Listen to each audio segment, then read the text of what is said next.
calendar naman yan. Sana hindi masyadong madugo para yung aming legislative work kahit gawa pa rin namin. Sana mabalansin namin. May mga lumalabas na pong mga anggulo ngayon na ito ay fourth lead na ipabasura ng impeachment court. Doon, nakita mo naman kabaliktaran na nangyari. Di ba? Huwag kayong maniniwala sa mga chismoso at sa mga intrigero. Yan number one rule. So, diba? Hindi po ba na-invite yung mga prosecution panel? Kasi we heard nandito lang sila sa vicinity ng Senado. Wala pa yung munang administrative matters muna. Informalidad. So, nag-take out yung presiding officer. Puro meron, nag-ano yung impeachment court. Organized na. Nag-take out kami. So, binigyan ng summons. 10 days yun. All these processes must be observed. Pagkatapos kung nanaisin ng prosecutor na mag-file ng reply, they're given 5 days within this. So, pagkatapos kung mayroong pre-trial, kung gusto ng partido na pre-trial, kasi kamukha ng regular courts, kung gusto nila mag-pre-trial. Yung pre-trial kasi is a stage where some parties may want to stipulate something para mapabilis natin, para hindi na masyadong matagal. Kasi gusto lang naman natin makita rito yung matapos natin ng walang masasabi ang taong bayan. Sir, calendar days, pag nilinaw lang po is kasama po ang weekend. Yan po. Simple yung pagbilang ng araw lang po ba yun? 10 Talagay ko, yun ang calendar days. nakalagay kasi hindi niya din-distinguish sa calendar days. 10 araw yun. 10 araw na malinis, tuloy-tuloy. Kasama ang Sabado at Linggo. Pero hindi pa naman maibigay yung summons, di ba?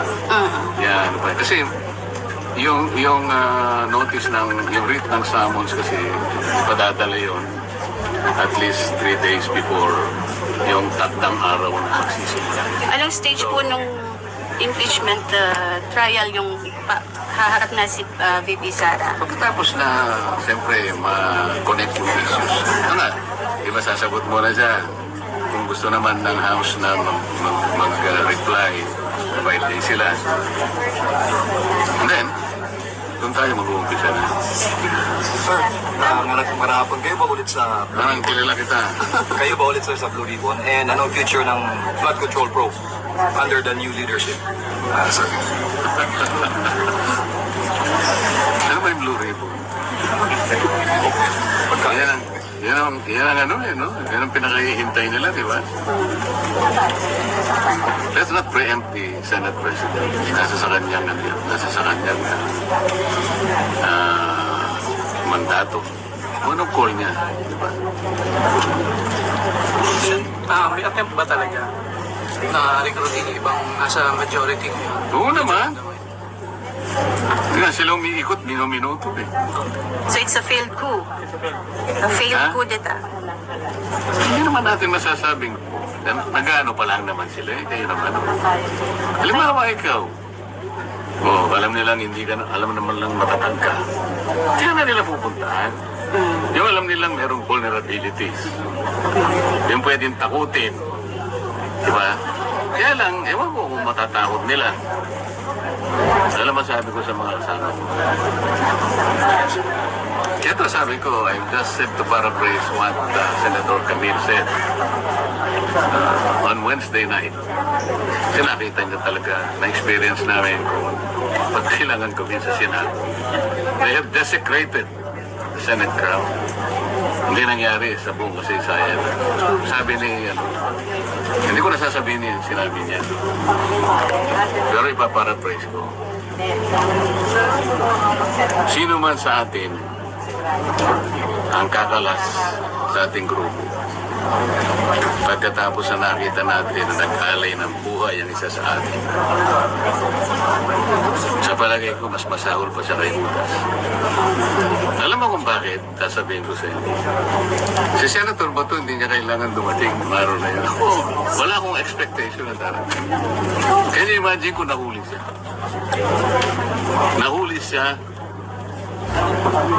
utilizing a search warrant coming from a court which has no longer jurisdiction in this country. Yung sinasabi ng mga kasama ko, well, para ano ba, sumulong mo na lang. Anyway, you can exhaust all remedies under the law. What remedies are you talking about? Kung ano ginawa nila kay dating Pangulong Duterte, yun din ang gagawin nila. Do you think makikita pa natin si Senator Bato pagkataas nilang makuha? Kasi wala na, kaya sabi ko, hindi niya kailangan pumunta rito. Pero nagpunta siya. Nirisk niya yung buhay niya. Kaya lang namin nakuha dahil sa kanya, wala nang iba. We owe it to himself. Alone and nobody else. Nobody else. Kung hindi siya pumunta, nobody will blame him. Well, buhay na yun eh. But he chose to do it. Kaya sabi ko sa kasama ko ngayon, sinong walang concession kakahalas? Yung tao ginawa niya. Gusto mo magpakulong dito? Pwede. Kasi at least domestic law, di ba? You can hire lawyers. Pwede kang makita ng kamag-anak mo, ng asawa mo, ng pamilya mo. Sa dihig. Sino tutulong sa'yo doon? Ako nga nakiusap eh. Makita ko lang si PRRD. Kasi nandun na ako eh. Can you imagine, o sige, kung gano'n lang, makita ko lang. Kung ayaw nyo kung makausap, huwag na. Makita ko lang kahit 5 minutes so I can wave my hands. Para ipakita ko sa niya, Mr. President, I am here. How are you? Nanalis na ako. So, Sen, Hindi nila ako pinagbigyan. Ganon din ang nangyayari kay Senator Bato. Ngayon, yung mga Pilipino, lalo na yung mga iba sa inyo, I'm sorry to tell this, lalo na yung mga iba sa inyo, hindi naman lahat, nabayaran. Kailangan sabihin ko to. Akala nila yung warrant of arrest can be enforced. Wala na tayong membership sa ICC, sa Rome Statute. Without the treaty, what will be the legal basis of a warrant of arrest? You tell me.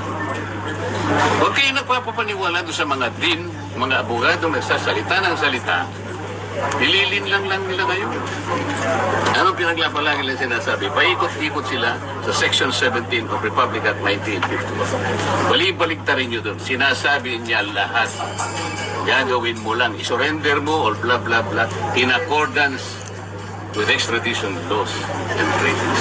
Meron tayong extradition law? Wala. Meron tayong treaty? Wala. Anong basis ng warrant of arrest? The simple as that. Is there an automatic domestic instrument that will bind our country with that of ICC? You tell me. Senator, sabi po ng OSD, di ba, enforceable naman. Halika dito, hindi kita nakikita. Sen, after nung what happened on Wednesday, sa tingin mo na solidify lalo yung majority? na-solidify yung samahan ng After 13. nung At what happened nakonsensya ba si Senator Miken I nagbago ng don't posisyon? know. Sinabi ko lang yun because yun ang totoo eh. Sabi ko nga, ito lamang ang takeover na walang blessing sa Malacanang. Lahat ng takeover may blessing. Pero ito, hindi nila alam to. Ang tao na buwis ng buhay, yun ang importante. Buhay niya yun. So, Paano mo iti-disregard? kaya ba nag... Kaya mas masahol pa kay Judas. Yung maghuhudas sa amin. so, nakonsensya si Senator Mix kaya nagbago. Wala ko sinasabi. Wala ko Sabi niya sinasabi. kanina, Wala sort ko of. sinasabi. Tama na po, okay naman. Sen, thank you so much.